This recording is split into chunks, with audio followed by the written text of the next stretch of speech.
Today we're doing a video request from a subscriber. We're going to be covering DeVonta Smith, his player value. We're going to be looking at the stats. We're going to look at where we project him going forward, and we're just going to deep dive him just to see where we're going to be at with him in Dynasty here in the near future and ongoing. But let's go ahead. Let's dig into the stats. First thing, like always, I want to dig into ADP. He's right down here. Got him covered in yellow. Right now, he's the wide receiver 14 per January ADP. This is fresh from a few days, so this is live. This is hot. Wide receiver 14, 23rd to 25th player off the boards. He got ADP of 25, 23rd on average, so somewhere around that range. So you can look at him as a high-end wide receiver 2 per Dynasty ADP there, which isn't too bad.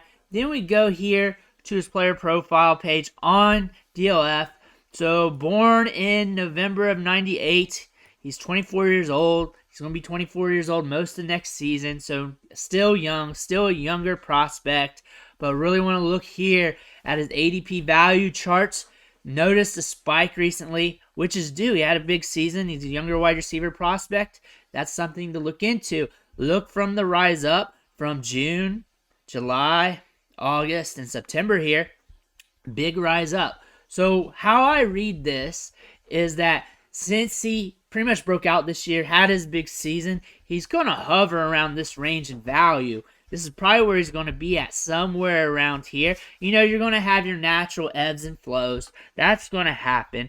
One thing I think we got our little resistance line down this side. So I feel like if we get a bad season, say he gets hurt next year, week 2, week 3 or something like that, and his value drops, he's probably not going to drop much lower than what we saw in July, August, and September. Due to his age, due to his recent productivity, he's just going to hover around that range, maybe a shade lower, maybe a shade higher. But that gives you an idea. Like, he's never really been below that point, and with him being out multiple weeks or having a string of bad games, it's not going to cause him to sink due to his age, due to how he's been recently productive. So I see him being a safe Dynasty fantasy football asset to invest in. Say you're doing a startup draft and you see him on the board, you've been interested in him, I think he's very safe. I think he's going to hold his value for quite a bit. Even if the worst happens, he's probably going to be fine. If he's on the field, you're probably going to see him hovering around this area in ADP, which is always good and is always good to have on your roster. And then coming here, looking at the production of last year, this is why. He has been pretty stable. He's been productive. We've had some spike weeks. We had 30 points here and 30 points there, week 3 and week 16, some 20-point games. 4 wide receiver 1 weeks, which is something you want to see, and a lot of wide receiver 2 weeks, 1, 2, 3, 4, 5, 6 of them. Week 18 if you're in that sort of thing, but he's been productive. His low-end weeks, there's only just a few of them, 1, 2, 3, 4, and his other wide receiver 3 week gave you a 15 spot. So that's not too bad. So what I look at him as a stable, productive asset here for fantasy football. And I don't see that really changing. This is an offense that's pretty compact together. A bunch of young assets that are just developing together. And you got A.J. Brown there. A lot of people probably thought that was going to hurt him. I thought during the draft when he was coming out, I felt like him paired with a player like A.J. Brown would just optimize his skill set. I didn't see him becoming an A.J. Brown or Jamar Chase or Justin Jefferson. I really visualized this. Him being paired next to an alpha and then him being able to blossom through that. This is probably the perfect situation for him, actually, and it's very camouflaged because there's a lot of people who don't like Jalen Hurts. There's a lot of people skeptical of this offense still. I don't know why. They've proven themselves pretty much. A.J. Brown and him has been productive. Low-key, could be a sneaky asset on the trade market, even though we have a lot of calculators, a lot of trades, a lot of history of him being expensive. You could catch him cheaper than what you're seeing at ADP, maybe in some leagues. But notice he is a stable asset here, which is something you want to look into when you look into your young, productive players here, because you want guys that you can count on. Looking at his stats here, this is all from RotoViz, last page and this page. So 128 targets on the season, that's good volume. That's damn good volume. 88 catches, 1,100 yards, 7 touchdowns. Notice the 27% target share. That's almost up there with elite territory. And that's something you want to invest in, considering he's at a 27% target share at 24 years old, and he's being valued as a wide receiver too, and he's got 1,200 air yards, about 80 air yards a game, which is pretty solid. You want to invest in that. That is a player you want to dig into. He's younger. You're going to get plenty of more years out of him if you get him in Dynasty. That is something you want.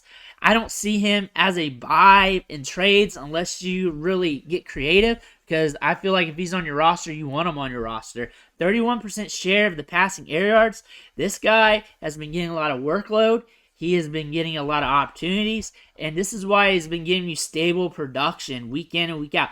I get it, you got 1, 2, 3, 4 low weeks, but still, you're getting 30-point games out of that, 20-point games out of that, and 18, 15, 17, which is solid. And I think this average out would be like 15 point something fantasy points per game. And depending on how you sorted out the data, that's about the wide receiver 1, high-end wide receiver 2 range, which is indicative to his ADP and what we're seeing here from a game-to-game basis. I like looking at it from a game-to-game basis because points per game is good. It's better than total points, but I also like to see how those points are spread out, and I like seeing stability, and I like seeing upside with stability. That is like the best asset you can get because you got stable here, you know you're getting something, and then boom and boom, 2 blow-off top games that you can count on. You'll probably get a couple of those every season going forward, as long as he's healthy on the field, as long as A.J. Brown's kicking it, you'll probably get those opportunities. Of course, you're going to get your down games, but that's just part of it. Going to PFF, I want to look at the yards per route ran and everything else since we're going deep here. So here at the bottom, I don't know how that's looking at like on the screen. It's not showing, so I'll pull this up a little bit so you guys can see it. So yards per route ran. You can see the yak there, 487 yards after the catch, 5.1 yards after catch per reception, 3.8 the year before.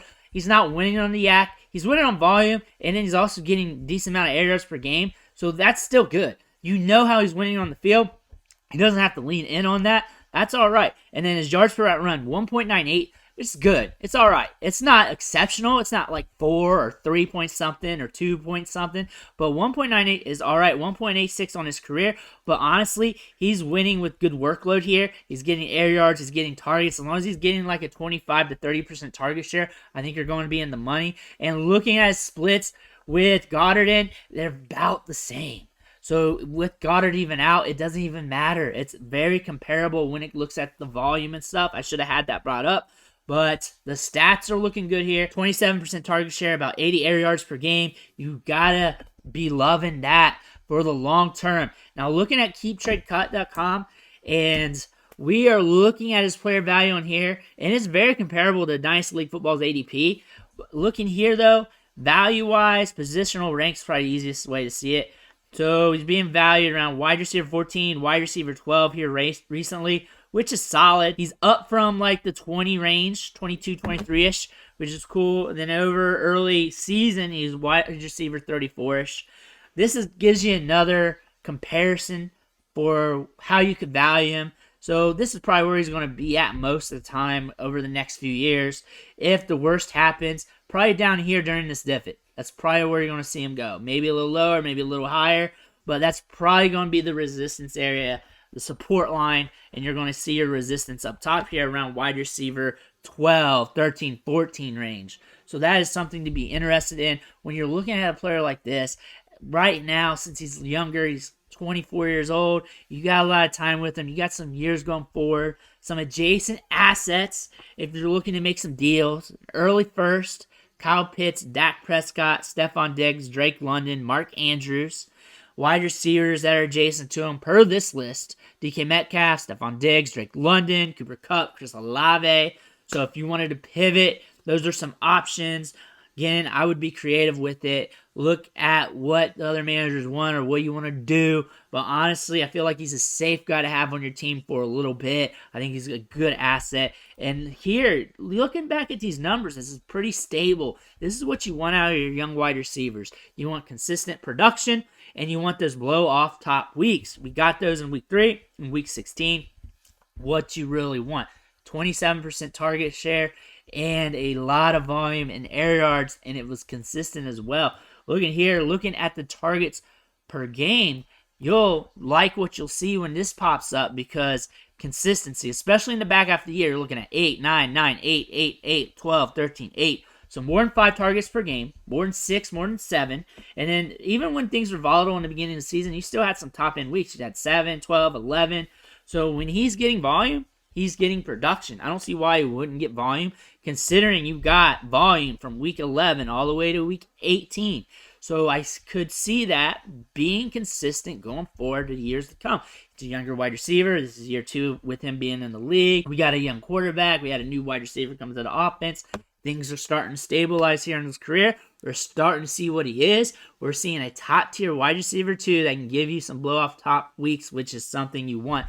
Very productive asset. A guy here that can really help you on your Dynasty team and really be productive for a long time. Pulling up the air yards here for you to look at. These are very spiky, but you got some big games here. 205 one week, and then 1, 2, 3, 4, 5 games in the hundreds. You got some low-end ones too, but you're also getting volume and targets. So this guy gets targeted deep downfield, also gets it through volume, and volume's always good, whether it's through air yards or it's through targets. Something you want to see, something that creates consistency in these players, and that is what's going to help you stay at that baseline production so you can have that stable asset. He's a guy that when you're looking at his value per ADP, he's a guy you really don't want to sell unless you have to, because you're going to hold on to him for a bit. Just 24 years old. You're going to have some time with him, and possibly in startup drafts is the best time to get him. Trade's going to be hard. You're going to have to be creative. You're going to have to do some packages. 1-for-1 is going to be really hard to do unless you're willing to deal away with somewhere around this range, whatever you want to do. And it's up to you whether you want to get him or not, but the consistent production is there. The age is there. The draft pedigree is there. There's a lot of good signs here with DeVonta Smith. Overall, great prospect for Dynasty Fantasy Football. But you let me know in the comments below how you feel about DeVonta Smith. Make sure you hit that subscribe button on the way out. It's only going to help you going forward with players, Dynasty, rookie drafts, and everything else. I want to thank you for watching. Catch you on the next video.